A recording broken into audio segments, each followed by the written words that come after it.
ផ្លេចអានេះហៅពូជប្រេមលំអើទឹកខ្មុំមិនមែនបាហ៊ីលំអើទឹកខ្មុំ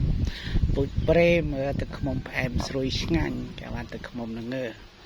បើមិនផ្អែមស្រួយឆ្ងាញ់ទេគេអត់ហៅលំអើទឹកខ្មុំទេអានេះគេហៅបាហ៊ីក្រហមបាទបាហ៊ីក្រហមឈុតនេះធានាមកឆ្ងាញ់បាទឈុត2នេះ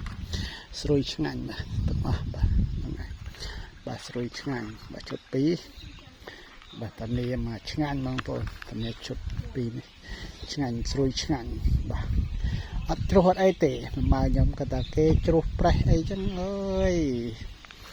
ចេះទេសនីមួយវាខុសគ្នាបងប្អូនអើយបាទហ្នឹងហើយធ្វើម៉េចឲ្យមាន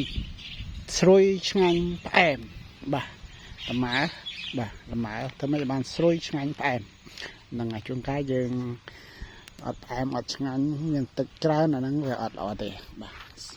ផ្អែមស្រួយឆ្ងាញ់បាទហ្នឹងហើយណាបាទ